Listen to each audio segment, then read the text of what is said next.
necessary, but it's a little aggravating.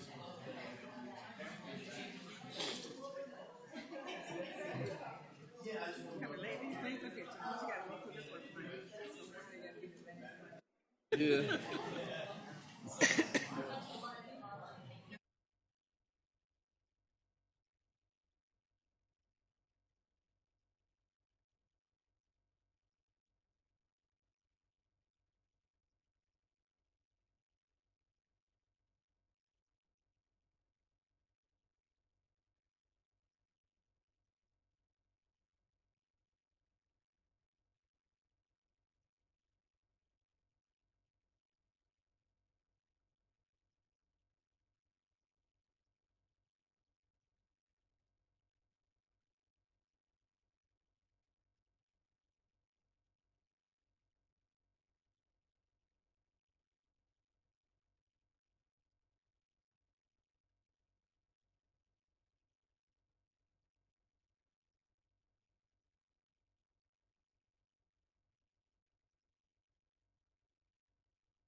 This time I'd like to call on Mr. Wilkerson for a prayer. Thank you, Mr. Chairman. Let's pray.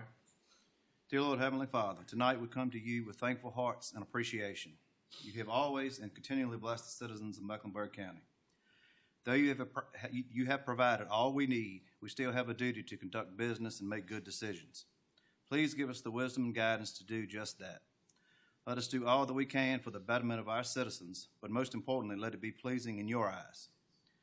Finally, Lord, please let everyone realize and remember the reason for this season, the birth of Jesus. In Christ's name I ask these things. Amen. Amen. Thank you. At this time, I'd like to call this meeting in order. Please stand for the Pledge of Allegiance. Pledge allegiance to the flag of the United States of America and to the republic for which it stands, one nation, under God, indivisible, with liberty and justice for all. Everyone's looked at the agenda. I'll entertain a motion to approve the agenda. So moved, Mr. Chairman. A motion been made. Any discussion? All in favor say aye. Aye. The motion carries. Hope everyone's looked at the minutes for our November meeting. I'll entertain a motion to approve the minutes. So moved, Mr. Chairman. Motion been made. All in favor say aye. Aye. The motion carries. Mr. Hendrick. Yes, Mr. Chairman. The first thing you have on the agenda is a boundary adjustment agreement between the county and the town of Borden. It involves two parcels. One is 2.0 acres, which is tax map number 11000-A039A. Partial record number 39479 is owned by Mr. R.T. Arnold. And also a partial containing 16.24 acres is tax map number 11000-A-046, PRN number 2547, which is also owned by Mr. Arnold. Russell probably could give you some more insight on the two hearings that's supposed to be done by the county and by the town. This is to take those two parcels into the town limits of Borden. Okay. Ms. Sladen. Yeah, just briefly, the landowner, the owner of the 2 acres, wanted to be brought into the town. The landowner intends to build multifamily housing on the property. When the town found out that was the request that he made, the town joined in with him to support him, but also asked that the town sewage treatment plant be brought in. That was not in the town, and to join the town. And then finally, there's a piece of a private road which is maintained by VDOT as part of the town's road system, which is being brought in. So what the process you've been through more than once before, but if you will adopt this resolution tonight to evidence your support, the Boydton Town Council will act tomorrow night to do the same. I will then draft an order and present it to court. I think you have in your agenda packet the plat that shows you what the land looks like, the configuration of it, and so forth. Be happy to answer questions, but that's the story, and the staff recommendation would be that you adopt the resolution as presented. Okay. Any discussion from the board? District 8. Mr. Chairman, I make a motion that we accept this resolution for the boundary adjustments to the town of Borden. Motion been made. Any more discussion? Okay.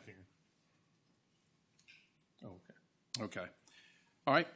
We will now open the public hearing. Anyone wishing to speak can come forward.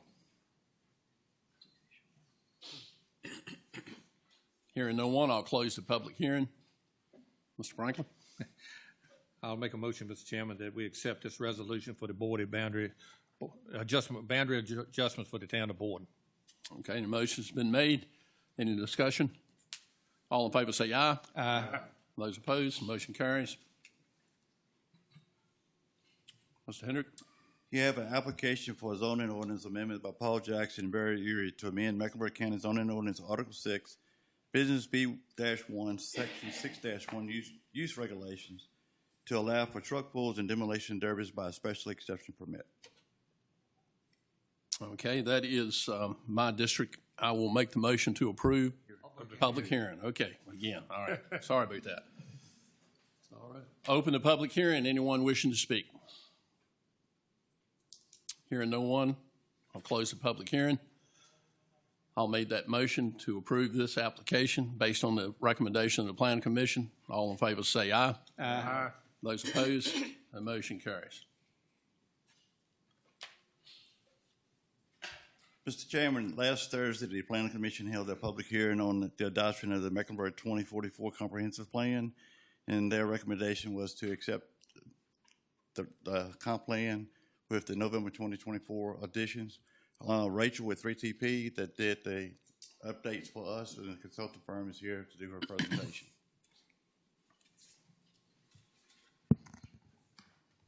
Thank you, Robert. Good evening, members of the board. My name is Rachel Falkenstein. As Robert said, I'm with the firm 3TP Ventures, who the county is contracted with to support the comprehensive plan update.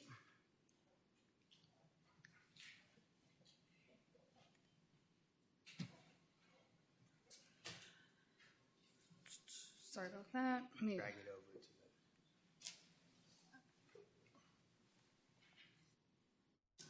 the... Okay, here we are.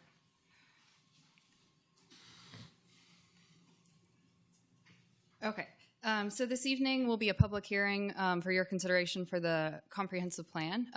Just a quick project overview I'll start with, and I'll talk about some revisions that have been done on the most recent draft. I'll talk about the Planning Commission public hearing, and then you all will have the opportunity for your public hearing and action, but I'll be available for any questions. I plan to keep my remarks pretty high level since this has been a year-long process. If you recall, we did this in 4 phases, and we kicked off the public work in January of this year, and this is our final step, which is the public hearing and adoption. Throughout each phase of our work, we've had opportunities for public involvement. We've tried our best to get the word out and to try and reach different people throughout the county. We had 10 public meetings and tried to vary our location and formats to try and make it convenient for people to participate. We've been in all of the communities listed, and while I don't have an exact count, we estimate over 100 attendees at those meetings as a whole, but we understand that not everyone can come out to a public meeting, and so we tried to provide content online as well. We had 3 online surveys with a total of 720 respondents throughout the process. And as you all know, we've had work sessions with you all as well as the Planning Commission. We did our best to spread the word through different information outlets in the county to try and get the word out as best we could, using all these media sources as well as some direct outreach and some flyering throughout the county. So just quickly, I'm going to go through the key components of the plan, and then I'll talk about some recent revisions. So the plan format is 2 volumes. There is volume 1, which is your forward-looking visionary comprehensive plan document. And then volume 2 is a background report that includes all of the data we compiled throughout this process, as well as a summary of engagement and some population forecasts. So starting off the plan is this overarching vision that we worked with the community and with you all on. We've organized the plan around these 5 vision elements, looking forward to the year 2044, which is 20 years out, and kind of how you all envision yourself in that time frame. And then the plan goes on to talk about the topic of land use. We've developed this future land use framework to kind of provide an overarching kind of guidelines around how you think about how the community grows. Throughout the engagement, we heard from quite a few people that protecting rural areas was one of the most important priorities that they thought that the land use plan should address, but also wanting to see vibrant downtowns. So this framework takes those 2 topics and shows how they're related, directing growth towards your towns, within the towns, or adjacent to the towns can help support vibrant downtowns while also protecting rural areas from sprawling growth. We also have a future land use plan that shows a county-wide map and identifies different land use categories throughout the county. Again, a key emphasis on rural protection was something that we heard was important, and so this reflection of that. But it's important to remember this is a vision. This is not a law. This is not a set of regulations. The county can use this to make decisions in the future, but property owners still have the same right to come in and request zoning changes or development proposals on their property for you all to consider. I also want to address the topic of industrial growth. That's something that has come up recently, was mentioned at the Planning Commission, the topic of data centers. The policy direction of this future land use plan is that industrial growth stay within existing industrial parks or areas that already have approved industrial development or existing industrial development on them. And you'll see the purple areas of the plan are those industrial areas we've identified. Next, the plan goes into the topic of transportation. A lot of our work in this planning document was pulling together existing plans and prioritizing. There are several regional and countywide plans that you all already have. We pulled those together and helped kind of set a framework for prioritization, focusing on safety and multimodal transportation. And we've identified these top 6 transportation priorities. That's not to say other transportation topics are not important and you all shouldn't continue doing them, such as paving of rural roads. That's still in the plan, and there are existing funding sources you can tap into. These priorities are things you can look for additional funding for to try and move them forward. And then last section of the plan is implementation. We set out a series of action steps that the county can take to implement the recommendations and the vision of the plan. And there are 7 catalyst projects, which we've identified as overarching priorities that the county can pursue to catalyze the vision and to help set the county on the right path toward realizing the vision. And the plan itself has quite a bit of details about each project and potential funding sources and partners. And I'm going to talk quickly about some changes that are in the recent draft that's dated November 20th, 2024. That's on the project website. However, you all received a previous version in October and you shared comments. We've received comments from other stakeholders in the community as well. So I just want to quickly go through these revisions so you know how the plan has changed since you all provided your comments and so you know what you're voting on this evening. So in volume 1, part 1, there's, I'm going to go through these quickly, by the way. If there are topics you want me to dive into, I can do that after, but I'm just going to quickly brief. An updated change to the vision element in volume 1 to not call out specific age groups in that language. Part 2 in land use, we did change the order of that section, putting the framework up front before the land use plan. We added a chart to the land use plan showing the acreages of each land use. And then for 3 of the topics, we've added a little bit more design guidance on the land use categories as listed here for these 3: lake area, residential, rural crossroads, and protected lands. We added a reference to the federal housing programs that you all are already using in our housing tools section. And then we added a section to kind of tie together outdoor recreation, historic protection, housing, and how that's related to the land use plan. And then lastly, we updated the shared goal between Clarksville and the county to talk about cleanup of the shoreline. In the transportation section, we also had some layout changes. We moved the priority section further toward the front, and we rearranged some of the pages so the maps and tables are in a better sequence. We added an example of a rural pedestrian shoulder for you all to consider and perhaps use as a precedent for pedestrian improvements in your county. We added a reference to the Tobacco Heritage Trail when we talked about the Richmond to Raleigh station location, and we also talked about funding sources that already exist for that project statewide. And we added a little bit further justification in the transportation priority section as to why we chose the priorities we did. And then lastly, implementation section, we added 1 new action to that section referencing federal housing program funds. That's to help some of your partners to be able to implement those if they can reference your county comp plan having those listed. We updated one of the goals to be a little bit broader and less specific. And then we updated 2 of the actions as noted here on the slide. And then lastly, in volume 2, there was 1 small change to update Clarksville's town logo and to correct the date of incorporation. And then lastly, I'll talk about the Planning Commission public hearing that was last Thursday. At the public hearing, there were 9 speakers. I have done my best to summarize what was shared by the speakers. This is not word for word. These are just some topics that the speakers brought up. There was appreciation of the plan's recommendations around conservation and protection of rural resources.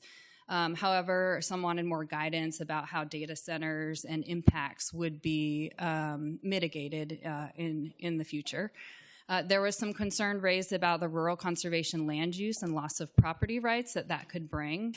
And then also tied to that, there was concern about the loss of the ability to do solar as it relates to the rural conservation land use. And then lastly, some brought up the lack of awareness that the plan update was going on and the lack of engagement opportunity. So as Robert said, the Planning Commission recommended that the board approve the comprehensive plan with the draft dated November 20th, 2024. That concludes my remarks, but I'm available for questions if you have them.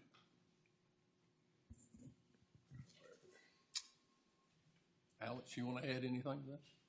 No, the only next step would be public hearing, Yeah. and then any action you wish to take this evening. Okay. Any members have anything before? We'll now open the public hearing on the Planning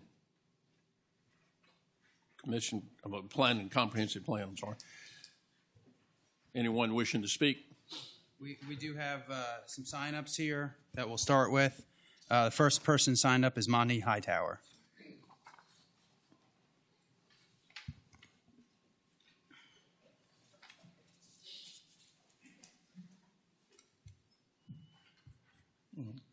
Good evening, ladies and gentlemen of the board. Monty Hightower, 247 Autumn Lane, Chase City. I've heard that lady from TP3 said meetings were advertised. I could only find one advertisement in the Sun paper for that meeting, which was January 31st.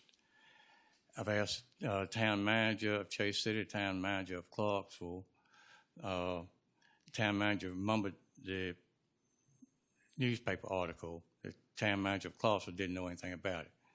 Neither did Charlie Simmons, the IDA chairman of town of Clarksville, or myself. I'm chairman of Chase City IDA. We never saw anything about this.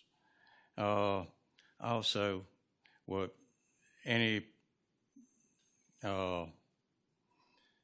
opportunities made to contact out-of-county landowners, which wouldn't have got information from the paper or anywhere else.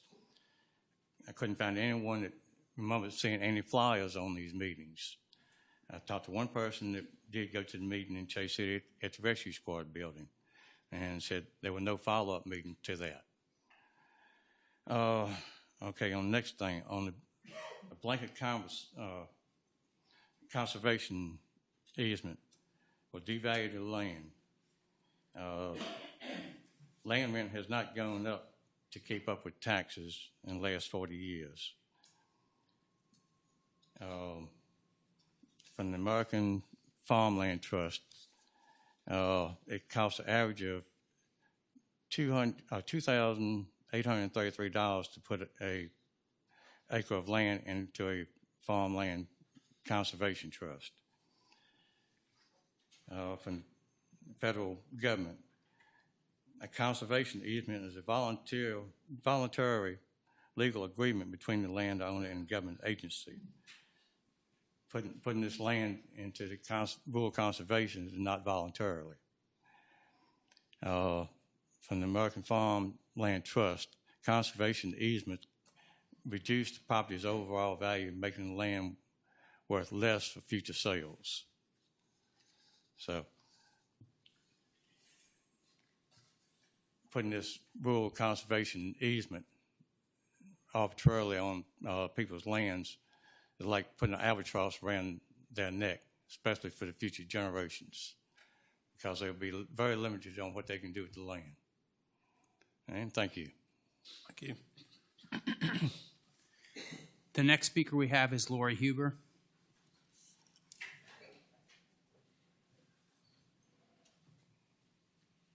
Good evening. My name is Lori Huber. My husband Ross and I live on Highway 58 in Boyton. I'm here to share my appreciation of the hard work that was done to put the draft final update to the county's comprehensive plan together. I did provide comments on Thursday at the Planning Commission meeting. My comments tonight are very similar to those, but I wanted to be here and share them with you. I want to acknowledge that I understand a comprehensive plan is not the law or implementing regulations to a law. It's a guidance document. Yet it's an important document because it lays out guiding principles the county has come together to publish. In other words, there were all these meetings, there's been drafts, there's been the surveys, and you've gotten a lot of input. And I think the plan reflects the apparent needs and priorities of the county well. I do, however, think that there's 2 areas where the coverage is too light and suggest that more details be added. Specifically, solar projects are mentioned, limitations on the types and locations of solar projects are outlined, but what is missing from the forward-thinking plan is a statement that the county zoning ordinance for solar energy, which is Article 20, needs to be updated and developed to provide much more detail on the requirements and expectations of the county. Currently, a variety of documentation is required by Article 20, but the details are left up to the applicant rather than the county. A lot more detail in that ordinance would get you solar projects that you can live with instead of ones that everybody's crying about. For example, you could list options for what they have to do with the land under and around the solar panels. Those areas could be used for grazing or growing or all kinds of other things that could be listed as options for the developer. The second area where coverage is too light is the presence of and plans for additional data centers and the associated electrical transmission lines that are installed. The comp plan does not address planning for data centers, nor does it recommend the development of local ordinances addressing the operation and management of these facilities. Forest removal and impacts to water, which is expressed as critically important when it comes to solar, is also involved with data centers and power transmission lines. Far more impactful aspect of these data centers is their energy demand. If the county continues to approve data centers, at the very least, there should be a companion requirement to address the energy demand that they create. And I don't have this in my notes, but I have a minute. The JLARC, Joint Legislative Audit and Review Commission of Virginia, today published a document, recommendations, or their idea about data centers. In it, they say from 2006 to 2020, the energy demand in Virginia was flat. It's supposed to double. I'm going to have to stop you now. Because of data centers. Double. So we need our solar. The next speaker signed up is Judy Brothers.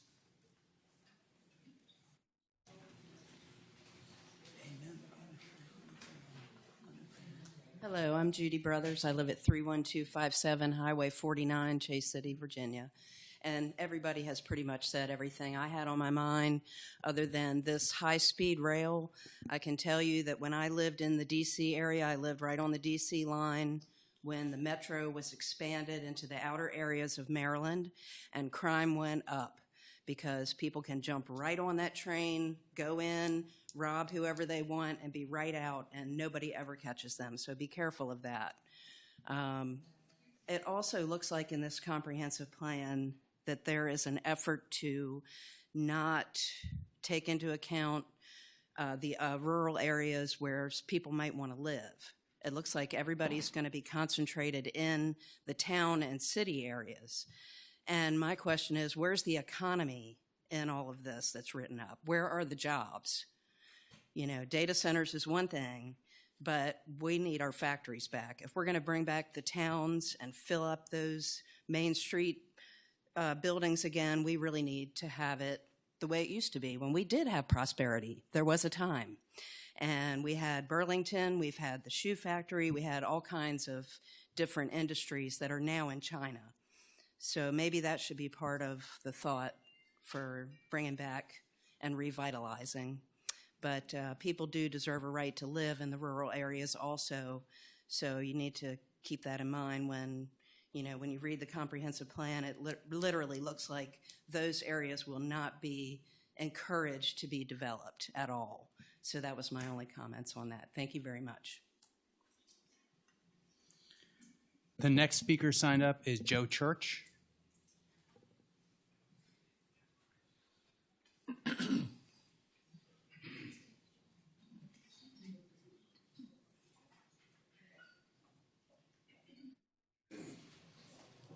My name is Joe Church. I live at 2710 Goose Ferry Road, South Hill. I had a few questions. Has anyone thoroughly vetted 3TP Ventures Company on this Board of Supervisors? And just how many people do they employ? And the other thing is, they have an article in the newspaper said that their fee would be $500,000 for 1 to 2 years. But which is it, 1 or 2 years? Big difference between a year and 2 years and $500,000. All right.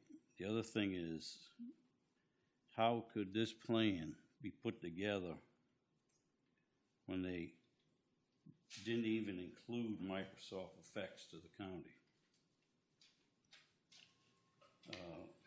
We, people of the county, especially the older citizens, of which there are many, were not well informed of any public engagement meetings. As we learned at the last Planning Commission meeting, the attendance was extremely slim, to say the least.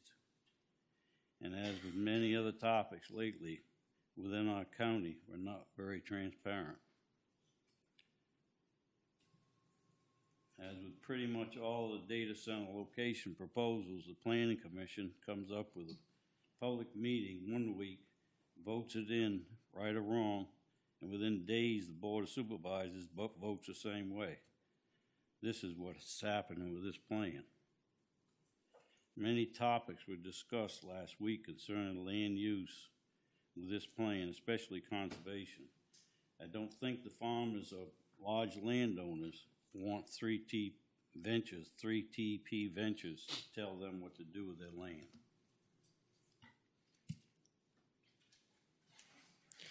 The next speaker signed up is Sonia Medlin.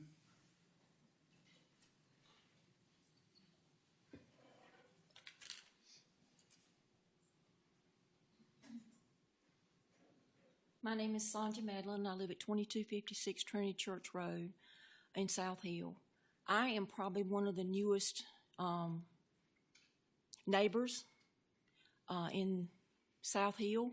I've been here 4 years. We're trying to build a farm, spent a whole lot of money, came here to begin with because it was a beautiful town. We got to know some people before we came here. No, they didn't have a lot of grocery stores, still don't. Got a TJ Maxx, which I'm very thankful for, but actually I like it like that. We came from Durham, North Carolina. Durham is not a place that I don't think any of you would want to live, and it looks like this place is going that way. We've got Microsoft that came in, had threats of them wanting to build power lines over on our property, and I had to find out by somebody telling me. I didn't find out by any other way. I didn't know about this meeting until this going on until last Thursday, and I wasn't here last Thursday night, so I'm here today. We need to find a better way of letting everybody know I'm planning my future just like you're planning this town's future. So what you plan here affects me, and what I plan here affects you, but you have control over what I have and what I can do. I don't necessarily have a lot of control that y'all have, and that's sad.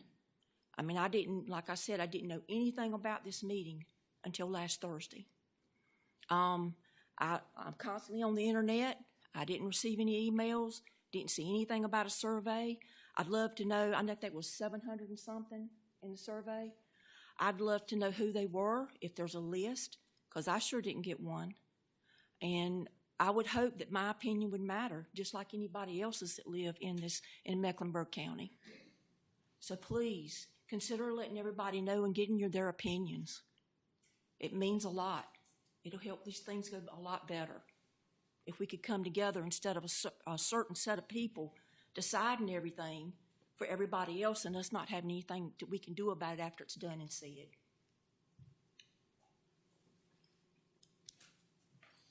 The next speaker on this list is Scott Warner. Good evening. My name is Scott Warner. I live at 2185 Taylor Ferry Road, and I'm here to talk about the outcomes of the plan, about how well it was written. It's a great historical document. I've lived in this county for 25 years. I learned a lot about the town's history and heritage and things in this area that I didn't know about. I'd encourage anyone who has an opportunity to read this document. It's a very good piece of scholarship, and I want to commend the Board of Supervisors for moving forward to try to do a comprehensive study before putting together a comprehensive plan. In my job as a non-citizen, I have to do a lot of plans, and I know how hard work this is. I think 3TP Ventures did a great job of pulling things together, and I know this is a very difficult thing to put together a plan looking forward to 2044. That's a great aspiration. So I just came to tell you I really think this is a good piece of scholarship.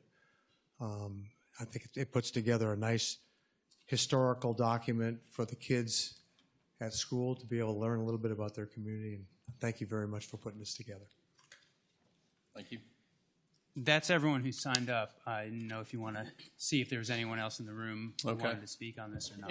Anyone else that hadn't spoken would like to speak regarding this plan? Hearing none, we will close the public hearing. Any discussion from board members? Chairman, the only thing I would say on the comp plan is a guidance document. It's not ordinances, it's not anything else, it's just a guidance document for us. I think they did a good job as far as preparing it. We may need to work to do a better job at informing the public, whether it's through our website or another way, but we could probably do a little bit better job as far as that. But I think the document as a whole is a good document, and as we know, with any comp plan, it can be amended if necessary. So if we see there are things in it down the road that need to be changed, we can do that. But I do think it was a well-written document. I agree, totally. Anyone else? At this time, I'll entertain a resolution to adopt the comprehensive plan. Mr. Chairman, I'll make the motion that we adopt the resolution to adopt this new comprehensive plan for Mecklenburg County. Okay, your motion's been made. Any more discussion? All in favor say aye. Aye. All opposed? And the motion carries. Thank you. Okay, Robin, I think you're up next.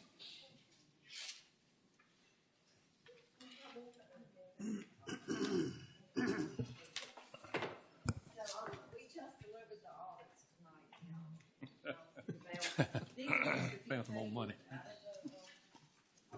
Is the whole gonna go over? The abbreviated version. Yeah, the very abbreviated version. That's the kind we like. That's the kind we like. Give me one more. Wait a minute, back up one. Now we're cooking.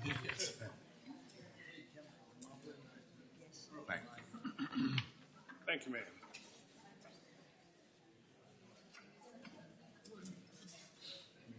Thank you.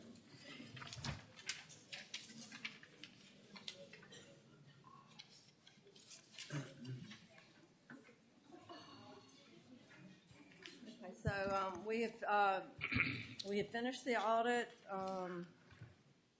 We're presenting it here tonight. It's fresh off the press, just bound today, and everything went well. Let me have everyone's attention. If you finish your business, you're welcome to leave. You're welcome to stay, but we'll probably need to be quiet while she's giving this audit. Okay, so like I said, the audit went well. I'm gonna just go over a few pages in the document. It's 144 pages long, and I'm just gonna discuss a few of the pages out of it.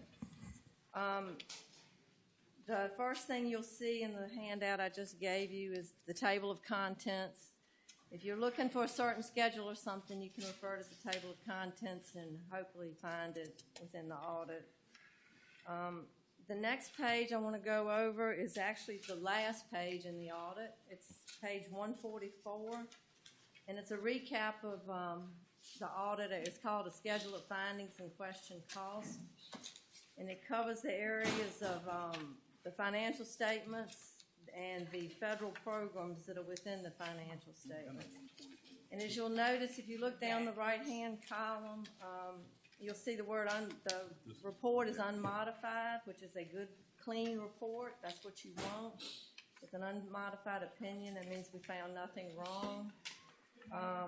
The other items over internal control and compliance and federal awards, you'll see no, none reported, no, none reported. That means we found nothing wrong, so nothing is being reported to any of the agencies or anything. So that's all good too. We give you the federal programs that we considered major programs this year. That's a formula that we have to base that on. It's based on the dollar amount of the programs and how often we audit those programs. We have to audit those large programs every 3 years.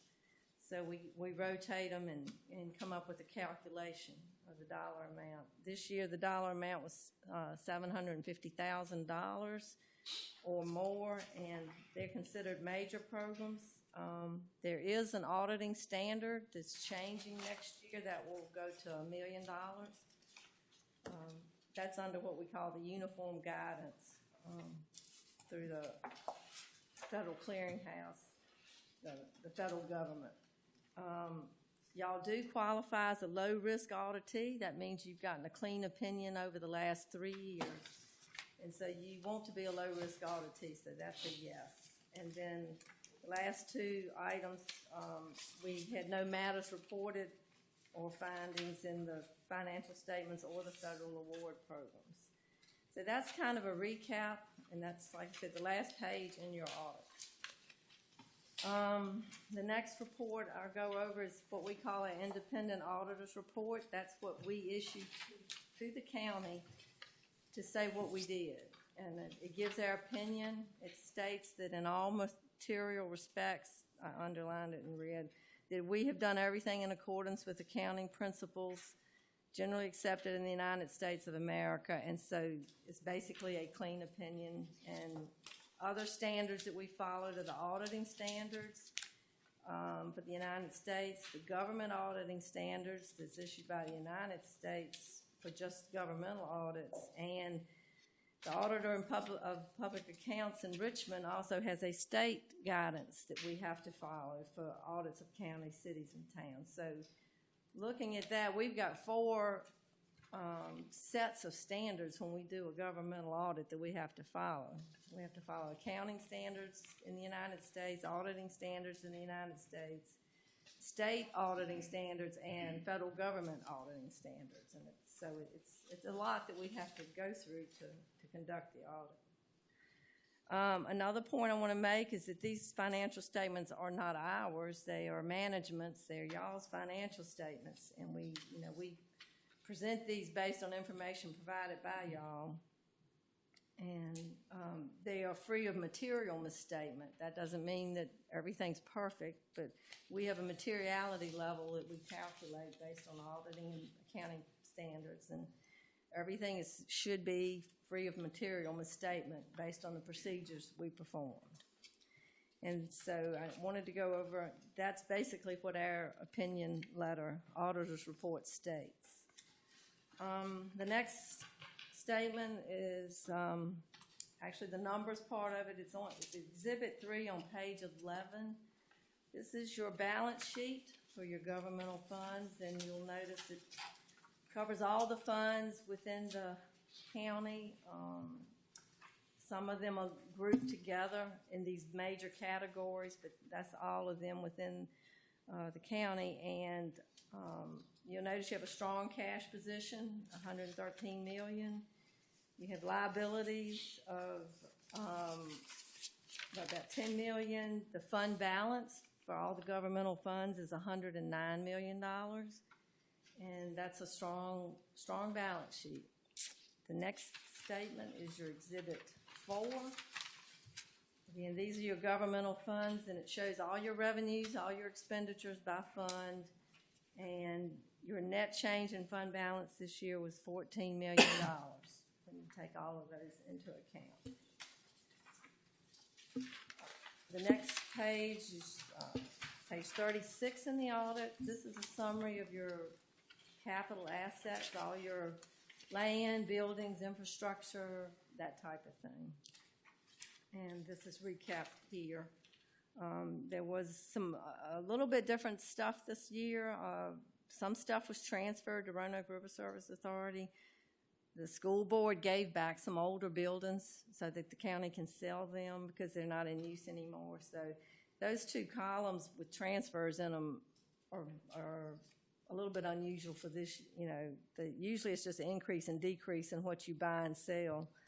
But this year there were some transfers within related authorities and stuff.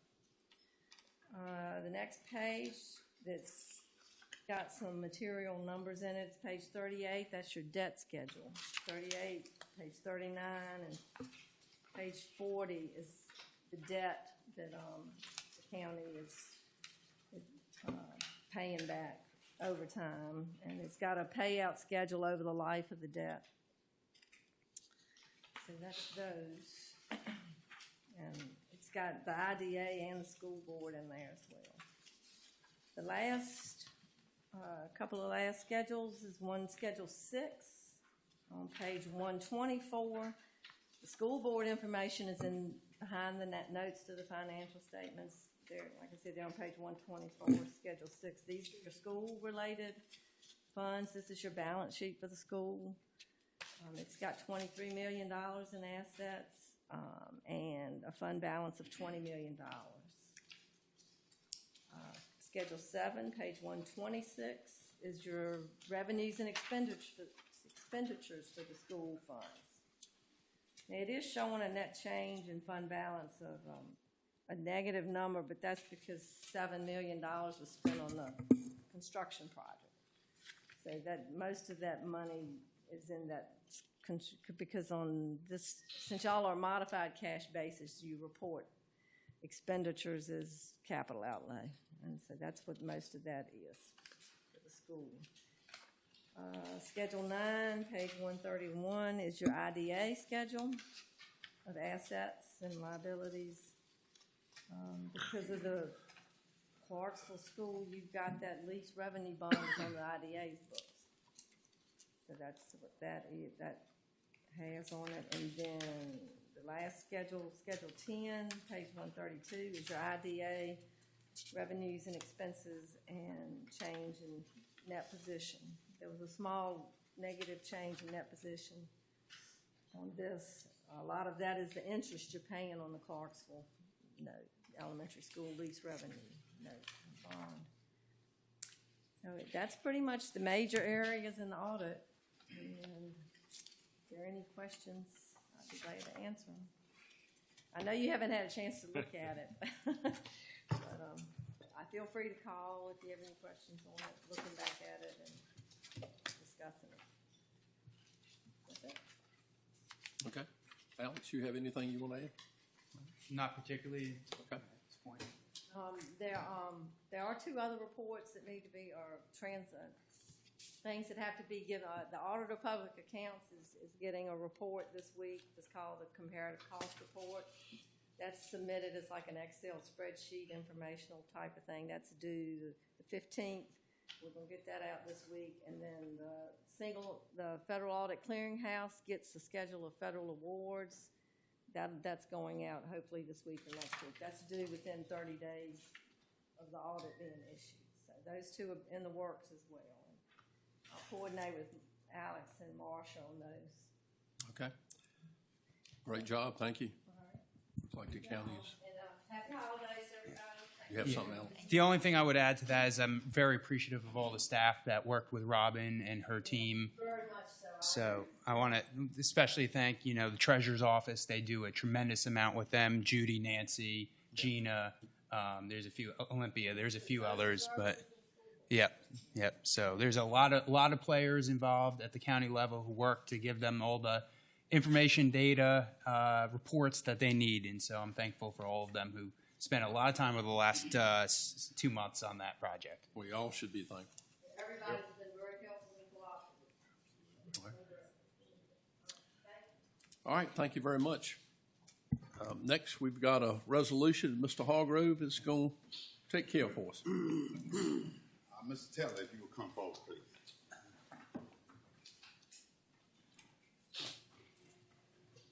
Told you were gonna have to come back one more time. Y'all would go further back for the video. Gotta get you in the picture. Yes, well, I want to present you with this resolution tonight. Whereas Mr. John Taylor has participated in emergency services activities within Mecklenburg County since 1985, with 12 years in direct employment of the county as county first emergency service coordinator.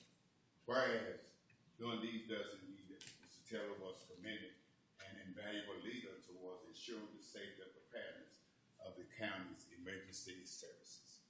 Whereas Mr. Taylor played an instrumental role in the modernization of the county's emergency communication system, particularly in radio equipment upgrades designed to enhance the coordination and efficiency for all first responders in the county, and also served as a central liaison between Mecklenburg County and the county's volunteer fire and rescue chiefs, fostering collaboration and ensuring seamless operation in the event of emergencies. Whereas Mr. Taylor helped the county respond to the worst global pandemic in a century, located vaccination clinics and administrative funds received from the federal government through the coronavirus relief fund and the state and local physical recovery funds. Whereas Mr. Taylor's leadership was pivotal in the establishment of the Mecklenburg County Emergency Service and the successful transition of emergency medical service responsibilities on the western side of the county to county operations to move that preserve this essential service delivery for the people of the western Mecklenburg County. And whereas Mr. Taylor, professionalism, expertise, and unwavering commitment to the safety and well-being of Mecklenburg County residents will leave an enduring impact on the county emergency response system in decades to come. Whereas now therefore be resolved by the Mecklenburg County Board of Supervisors that the board, on behalf of the residents of Mecklenburg County, hereby honors and recognizes John Taylor for his outstanding service as emergency service coordinator, the legacy of excellence he shall set forth for Mecklenburg County Emergency Services, for many contributions to the safety and security of the county, and be it further resolved that the board expresses its deepest gratitude and best wishes to Mr. John Taylor in his future endeavors. Adopted on this day, the 9th day of December, 2024.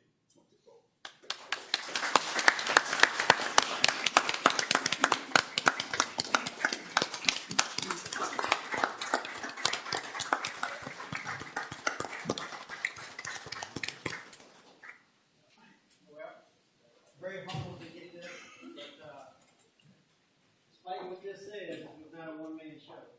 You know, along came Ben Duncan, who helped with the radio system and all that stuff, and then Alex Wells. Y'all all know how the three of us work good together, and it was, you know, very easy working with you guys.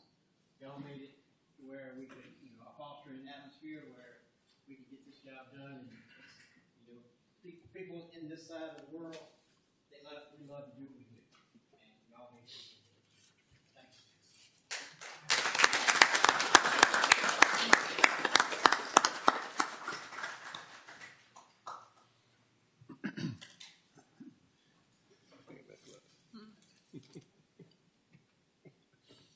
Thank you, Mr. Hargrove. Yes, sir, thank you.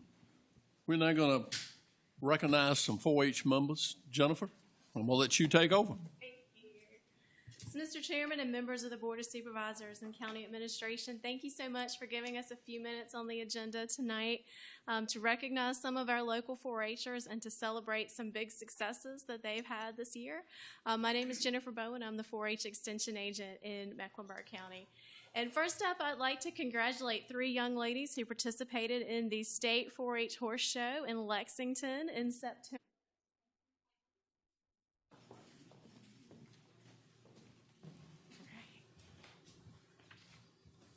The road to the state show in and of itself is challenging. There's a lot of work that goes into qualifying for the event.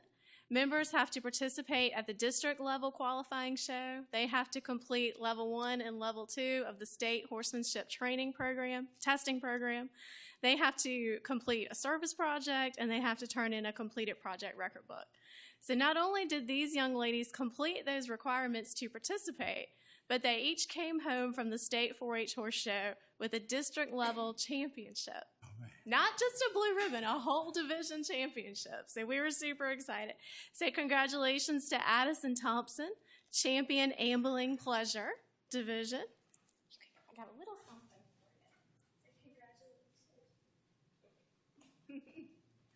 Olivia Ezel, champion racking pleasure division. And Emily Richards, who was our champion walking horse pleasure division.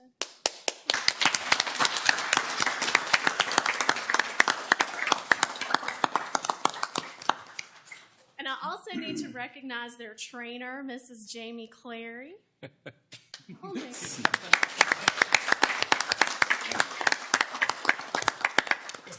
Jamie worked with them throughout the year to give them this opportunity, and she also very patiently worked with me to get them registered in the right classes, and in doing that, taught me a ton about gaited horses. Thank you.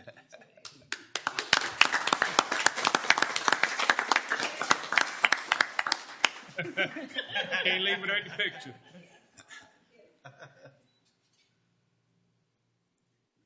All right, next up, I want to recognize one of our 4-H team leaders, Ms. Paisley Goodwin.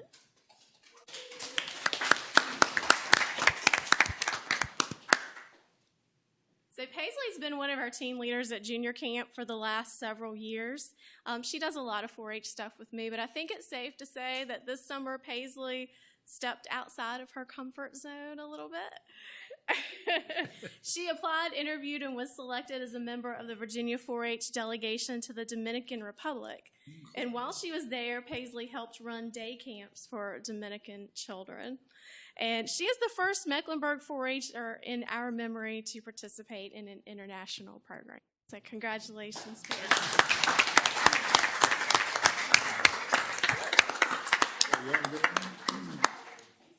Because you're coming back.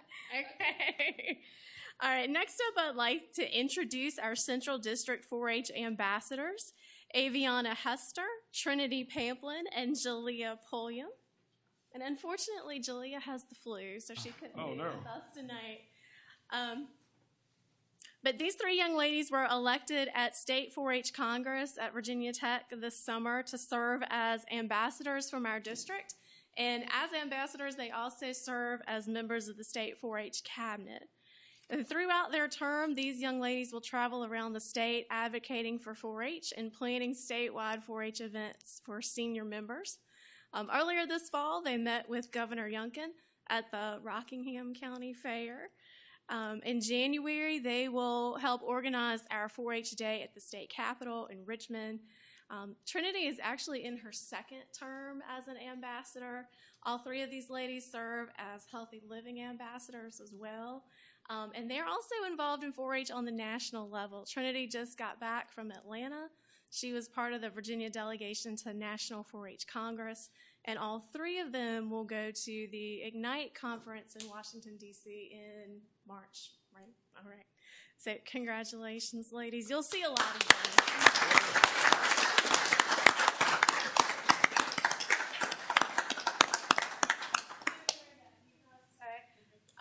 Aviana, Trinity, Jalea, and Paisley are also working with me on a grant-funded program from the Smithsonian Museum. It's a program called Stories for History. That will be hopefully completed here in the next few weeks. We're going to get it done, right? Mm-hmm. Okay, so we'll hear a little bit more about that. And finally, with us tonight are several members of our 4-H Innovative Leadership Academy. This is a 6-month-long program all about leadership and civic engagement. And one component of this program is learning about local government. So they are actually taking some notes back here tonight. And lastly, I want to say thank you to all of our 4-H parents who have encouraged their children to participate in 4-H and made the commitment to get them to meetings and programs throughout the year. And I want to thank you all for giving them a few minutes and recognizing their achievements tonight, and for all that you do to support our local 4-H program. Thank you. Thank you.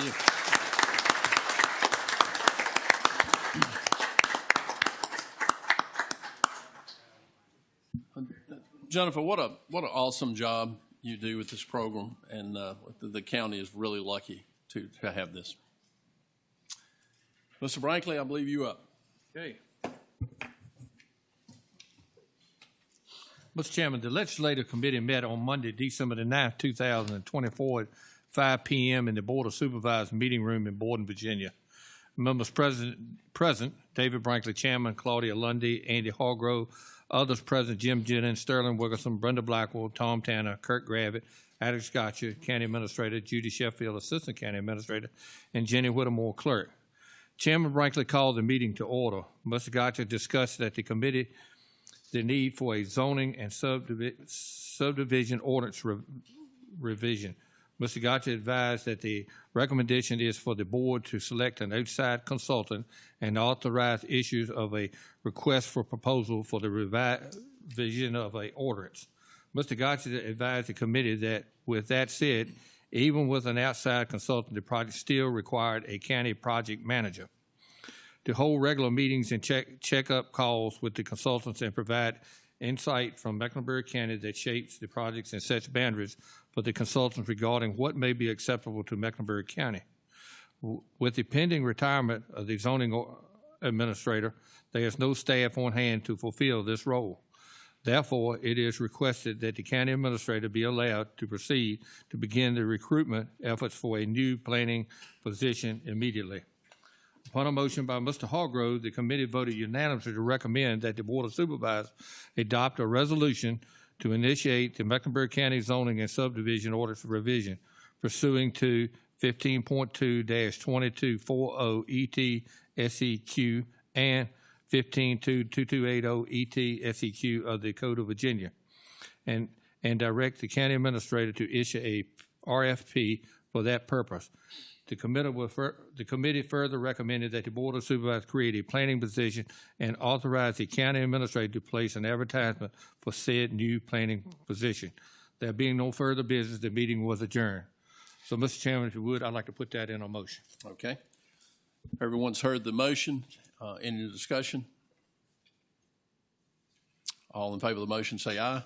Aye. All opposed? The motion carries. Thank you, Mr. Brankley. Kevin?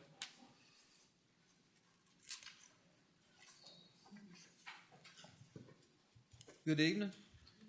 Y'all should have got a monthly update in your board package. A few things I want to hit on tonight. Our primary mowing is wrapping up. We've got a little bit left on 49 South between Chase City and Route 15. That should finish up this week. Secondary mowing is also wrapping up. We got a handful of roads left south of the lake in the Ivy Hill area. They should be finished up this week as well. Our crews are going to continue on with just wintertime maintenance on our roadways. We'll be brush cutting, doing some shoulder work, ditch and pipe maintenance, and taking care of customer service work orders.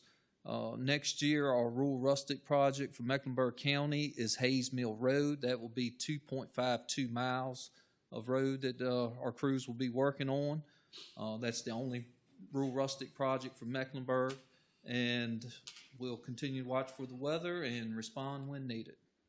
That's all I have, unless y'all have questions. Any questions? That's not a question, but it's a lot of paper on the highways. Yes, ma'am. Agree. I agree too.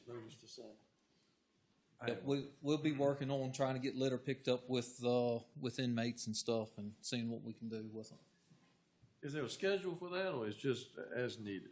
As needed. I mean, we try to pick up in the fall of the year a couple times a year. We've already picked up a couple times on the primary roads, and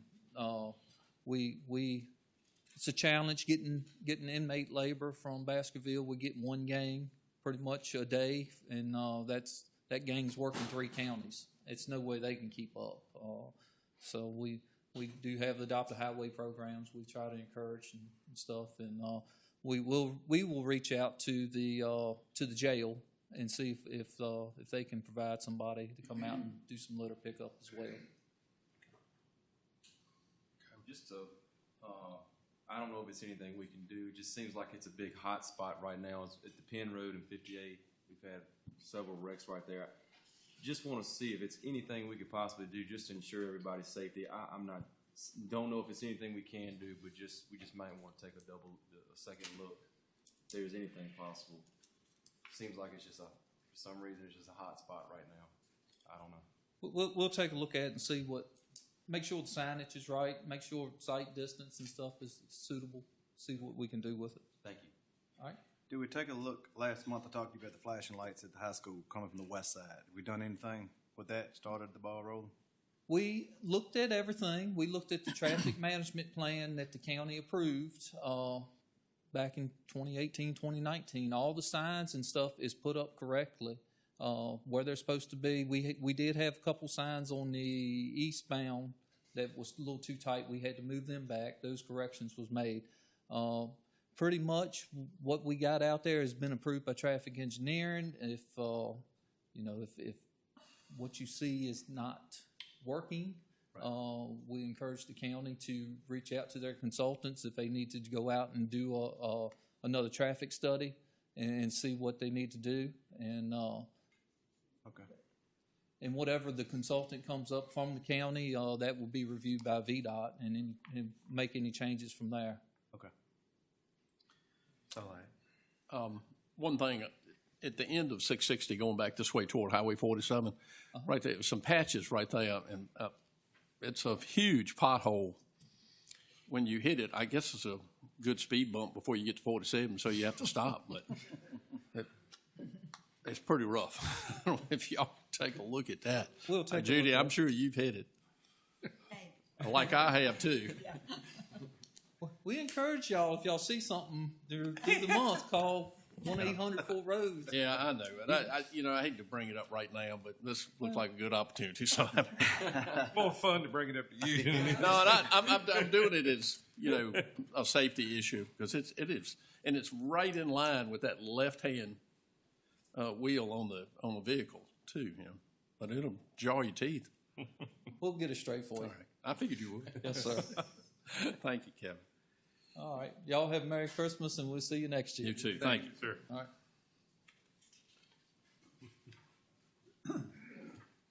All right. I guess we got some more public comment. From my glance here, and these glasses must be working because I don't see a single name on either of those sheets. Cliff, would you like to talk?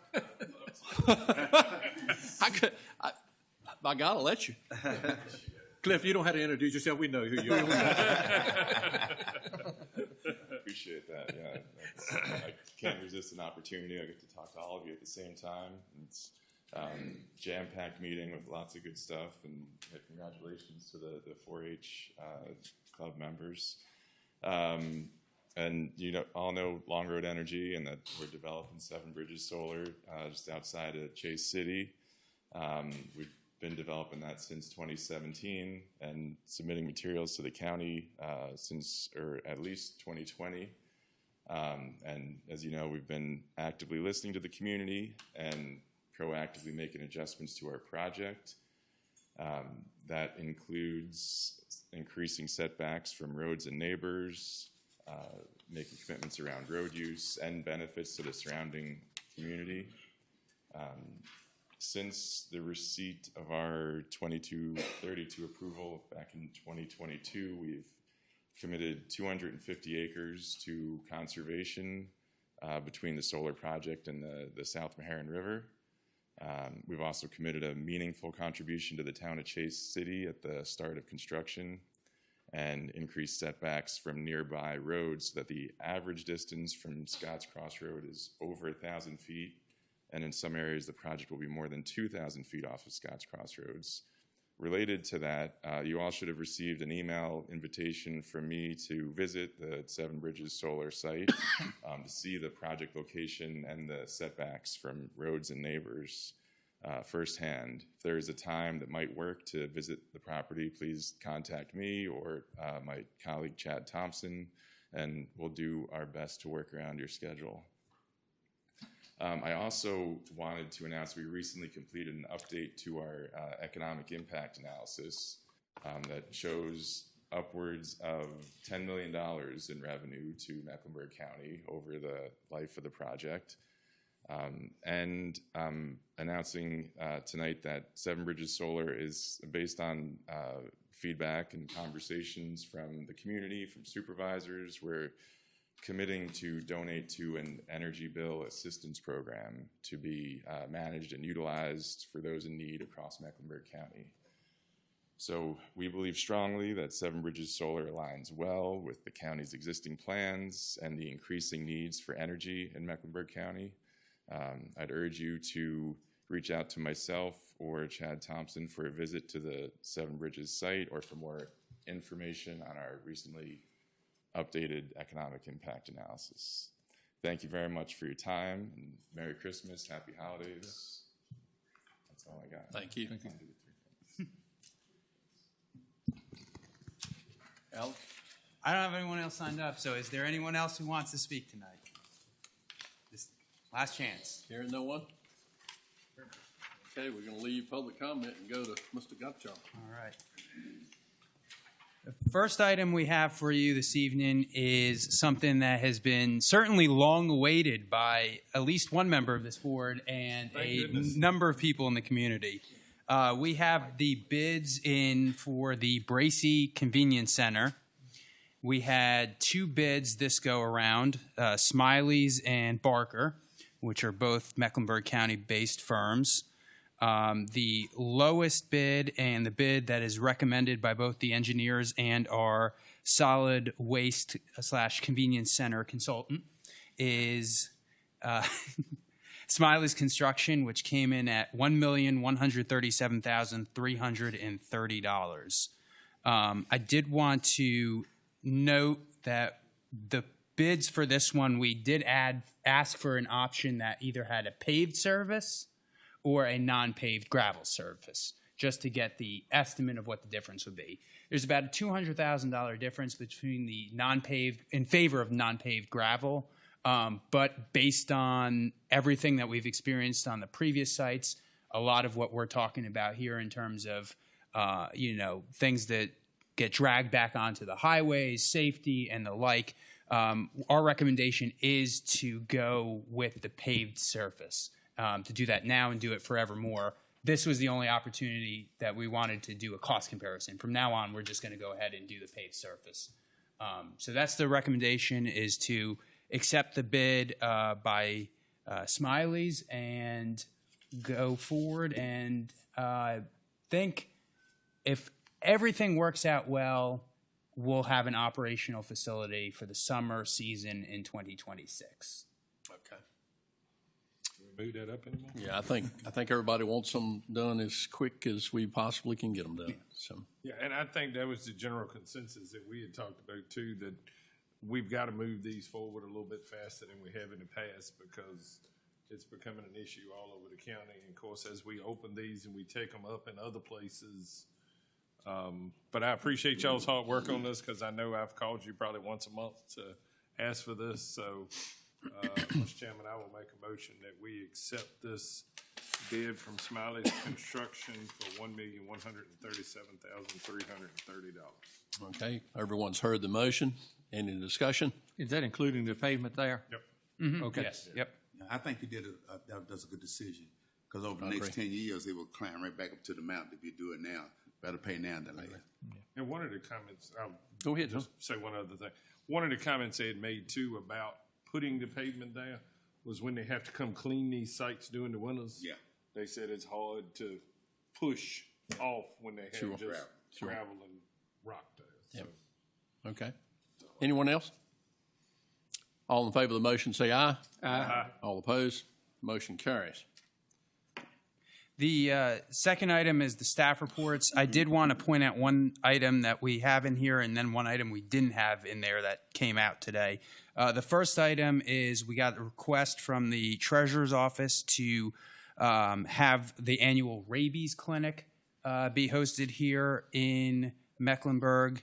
That will be on January 18th, 2025, from 1 to 3 o'clock in the afternoon at the Treasurer's Office.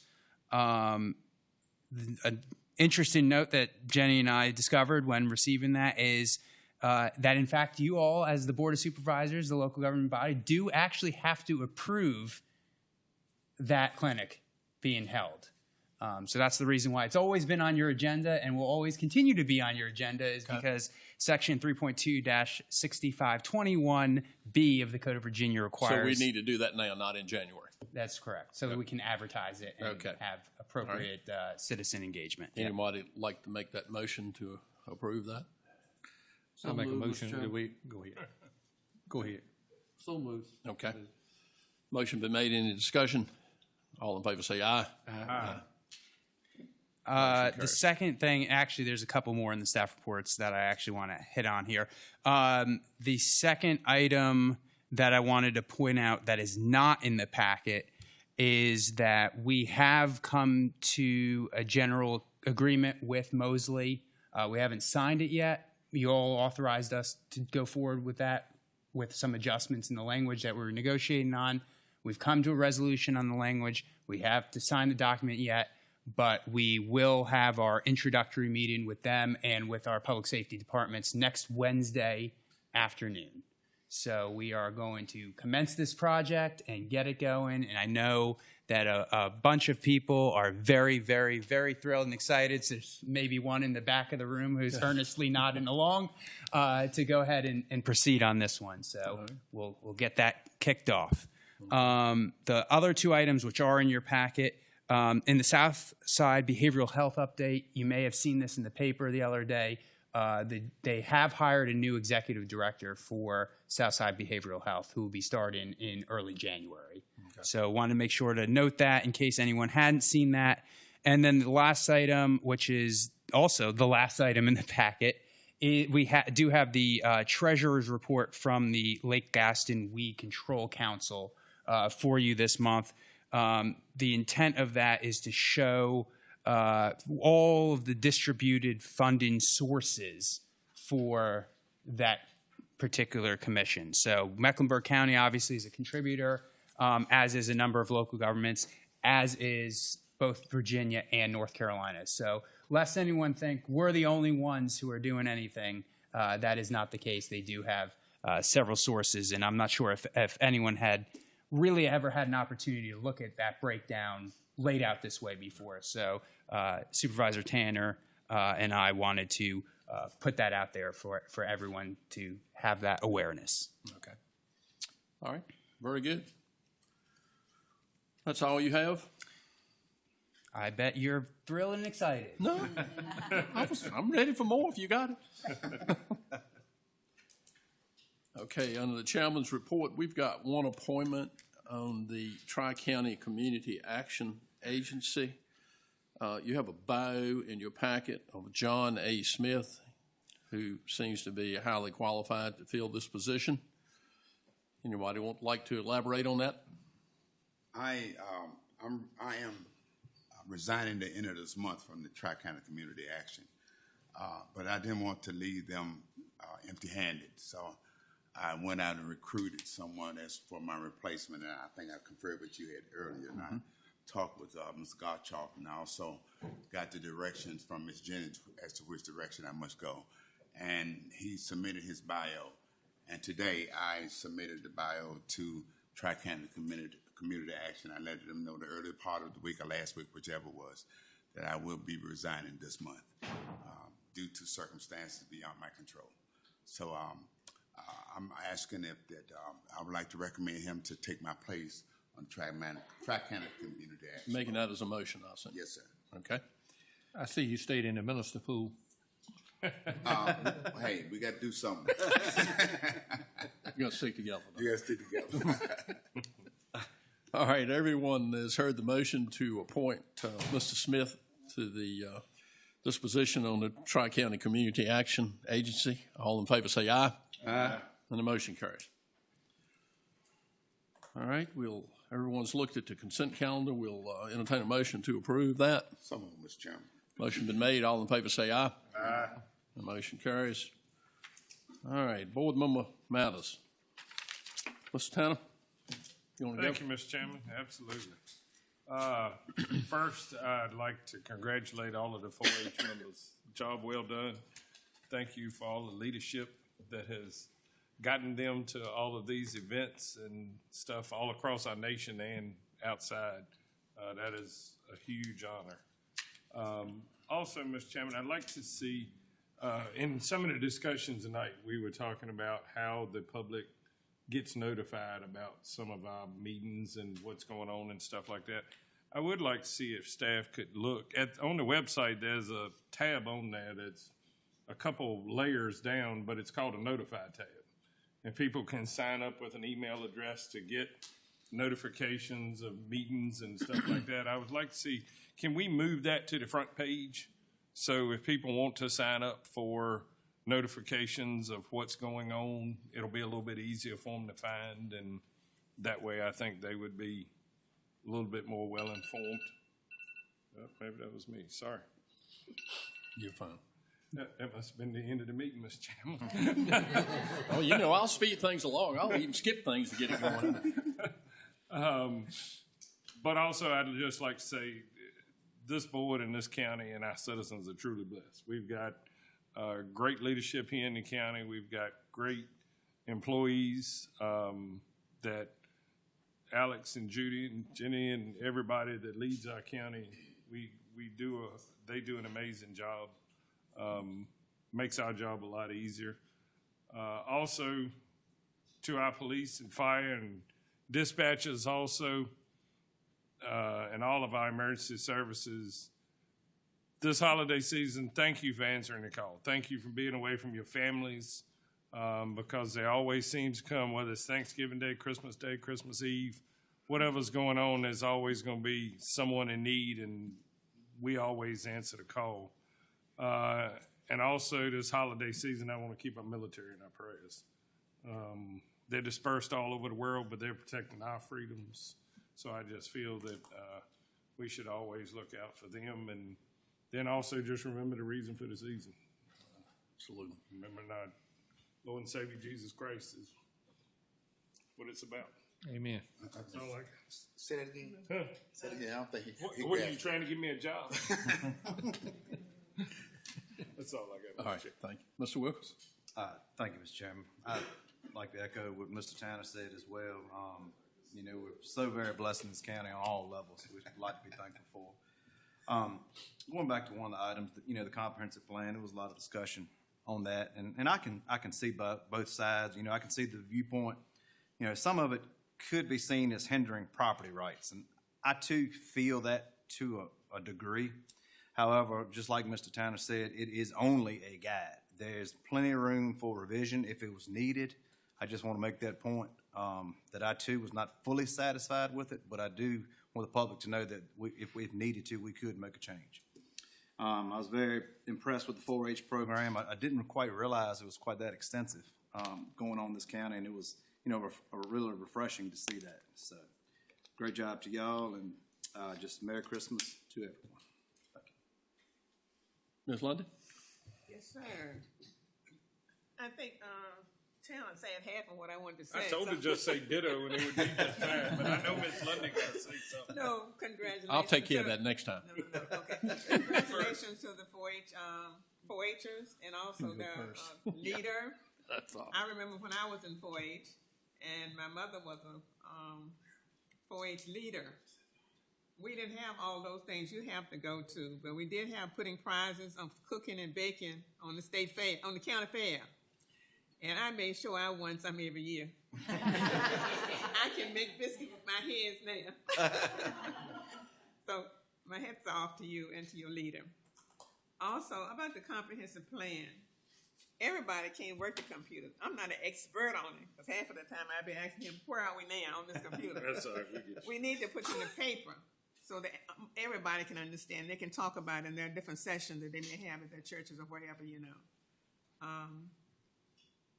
And don't forget the reason for the season, the birth of our beloved baby Jesus. Merry Christmas, Happy New Year. Hope to see you all back again next year in the same places. Thank you, Ms. London. Ms. Blackman? Well, I'm going to say ditto to what Mr. Tanner said. He did a good job. Congratulations to the 4-Hers. It's a very good program. And also to their leaders and to the parents for the investment into the children for the future. And a Merry Christmas to each and every one of you. And thank you to Alex for his leadership, and Jenny, and Judy. Thank you. All right, thank you, Ms. Blackman. Ms. Spence? All right, well, I also like to say congratulations to the 4-H members on your accomplishments. But I'm going to give it a different twist, I think. How proud must the parents be of the participants? I mean, that's just awesome. And how proud would the sponsor be, the person providing the leadership? Thank you for what you do. And how proud does it make us as Very county proud. leadership? Very proud. That's great accomplishments. Thank you all for what you do. The other thing I want to mention is we have coming up Second Amendment Lobby Day. For those citizens who don't know what that is, that's your Second Amendment Lobby Day is where we set aside a day to go to the General Assembly to speak and voice your concerns about your Second Amendment rights. And this year it's going to be on Monday, January 20th. And again, I encourage people to get out and go and talk to your representatives, or go and speak to the General Assembly representatives. Even if they're not representing you, go and talk to them and let them know your views on your gun rights. Many gun laws have been passed in the last 2 or 3 years by this particular assembly, not necessarily the administration, but by the assembly, that are just bad gun laws. They really do nothing to further govern criminals, but in fact they can make a law-abiding citizen a criminal overnight because they're such bad gun laws. And so you just need to communicate that to your representatives and let them know what your feelings are on your gun rights, because they're slowly being taken away. And lastly, Merry Christmas to everyone. Merry Christmas early. And like has already been said, let's don't forget the reason for the season. Thank you. Mr. Grattan? That's slim pickings now. I ain't lying. I haven't got to say anything. I don't know what else to say. I don't like it that They way. topped it all. I mean, I can't imagine what Mr. Branks is going to cook up. Well, he got something. It ain't much. I'm trying to think of something. I have to let them two go last. 'Cause I'm gonna need my dictionary. Just echoing what everybody said. Merry Christmas to everybody. Thank you, Mr. Taylor, for his service to this county. Want to give my appreciation to all of our first responders. I know we had a house fire in Chase City over the weekend, and we had multiple agencies throughout the county respond and stayed out, all night for the most part. And that's one thing, we don't understand, with these first responders. They sacrifice so much, and while we're sleeping our cozy little beds, they're out fighting fire, doing all the bad things we don't want to do. And I just wanted to give my utmost appreciation to them. Congratulations to 4-H once again. Just hats off to you. One thing I'd like to reiterate is for all of us to remember December the 7th, 1941. Didn't see a whole lot about it, but as we all know, that was the attack on a U.S. base in Pearl Harbor, and it ultimately drug us into World War II. And a lot of people don't talk about it, but it's hard to fathom that we'll never know the true loss of life of that war. But people have estimated to be 60, 70 plus million globally for World War II. So we need to remember those that sacrificed then, sacrifice now. We don't know how bad things can get and how fast it can get that way. We must not cherish our freedoms. So I want to give a big shout out to the military and for everything they do, and just remember December the 7th. That's all I got. Thank you. Give me a minute. Mr. Bright. No, again, too, just like to commend Jennifer and what y'all do with that 4-H. That's a tremendous program, man. Just encourage y'all young people to just keep going forward, and we look forward to seeing you again soon with something more accomplishment. Rachel, I think that your group did a great job with this comprehensive plan. I think you did an outstanding job. You know, you keep hearing, well, I didn't know nothing about it. I didn't know what it. But I thought we advertised it pretty good. Went it in the paper several times too. I think it sounds ugly, but you know, it's amazing how we don't hear about it, don't read it. But then we advertise this meeting we having tonight the same way we did that, and the people that disagree with something, they seem to find that. You know, I mean, there's nothing wrong with having a disagreement with some or a little difference and all, but you know, I think we do about as good as we possibly can on advertising stuff. I mean, there's always better things to do that. And John, I just enjoyed having your services and working with you and all. And I'm glad Mr. Hargrave didn't have one more resolution to read. We'd not have got out of here tonight. And just Merry Christmas to everybody. Okay. Thank you, Mr. Chairman. I believe that It is your turn. Your turn. I'm very honored to serve on this board of supervisors. And congratulations, John. Appreciate all the service that you have done. But many don't know he is the reason that while I'm still on here, I was submerged below the earth's surface, and he reached down and pulled me above and planted my feet on a solid surface that I would see the outlook of serving on the board in a different perspective. And because of him, I'm here today. And John, I want to say thank you very much. And to the 4-H, continue to do your good work. There's two things that I love to do, prospectively according to animals. I love riding horses. I love riding Tennessee Walker and racking. And I also love eating cows.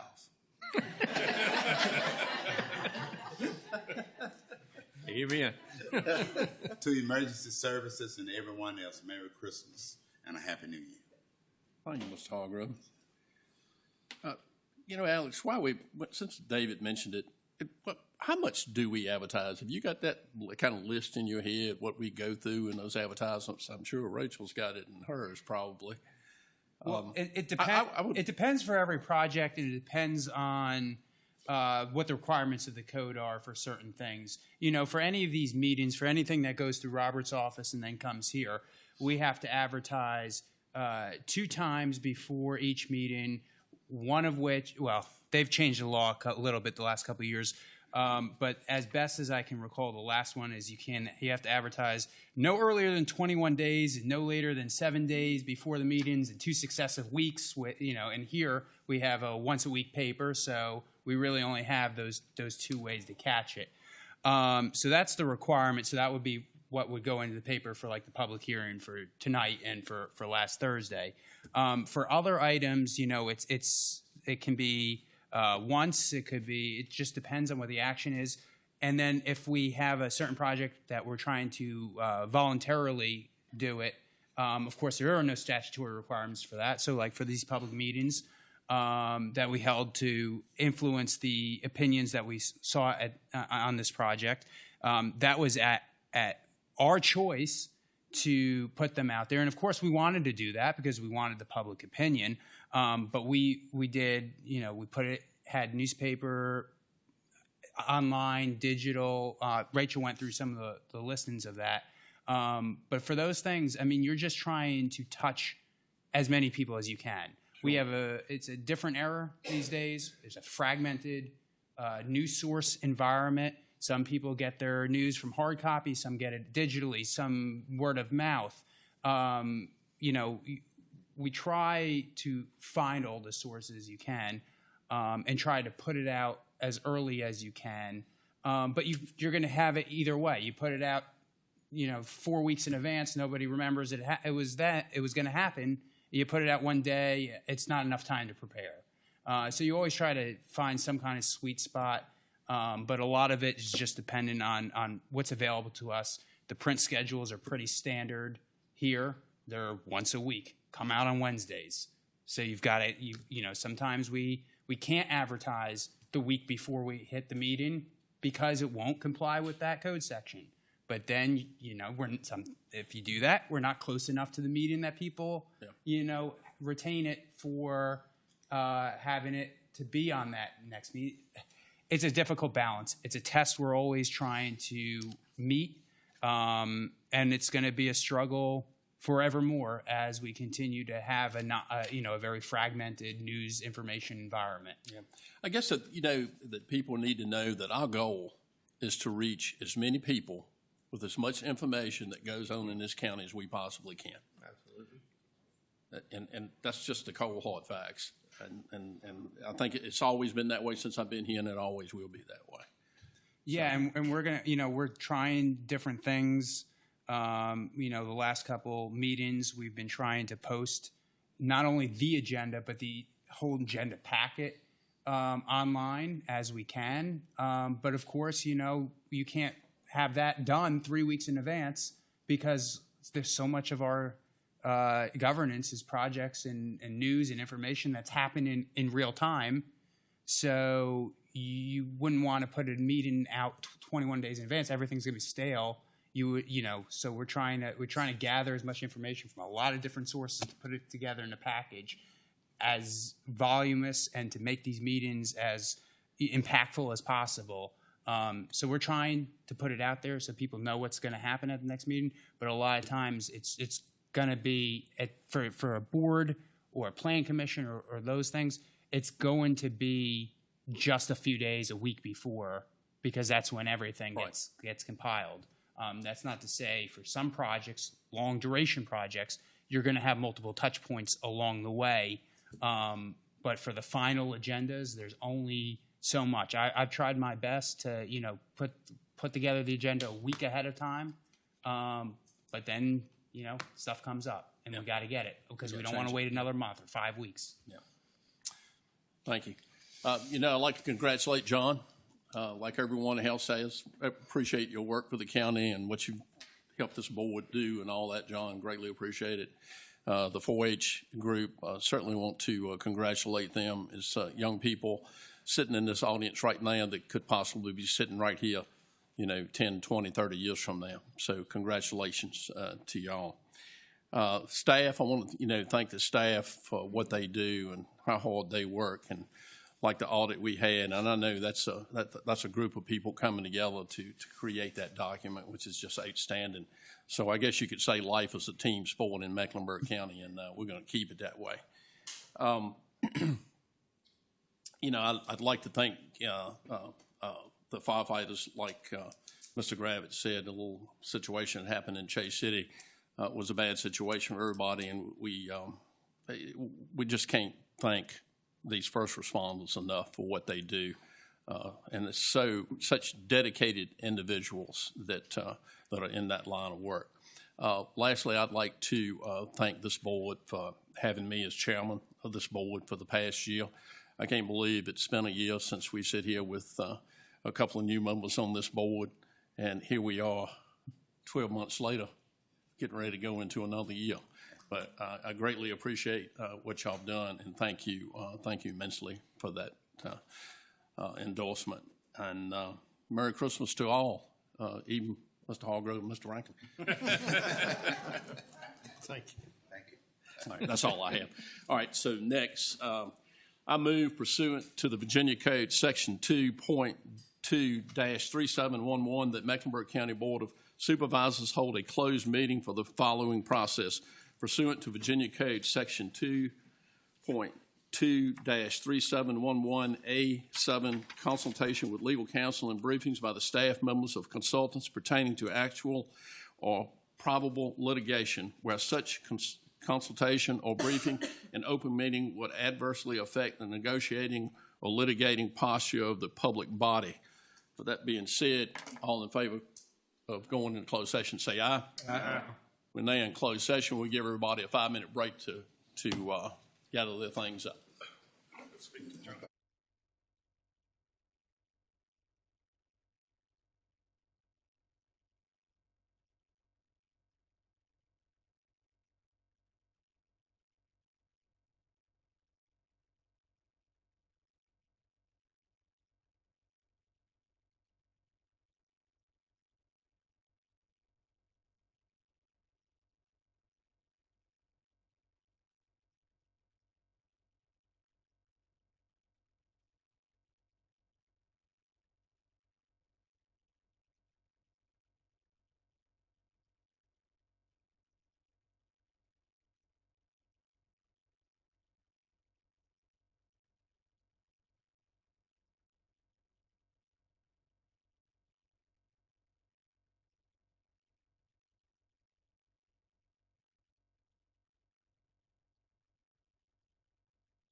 favor say aye.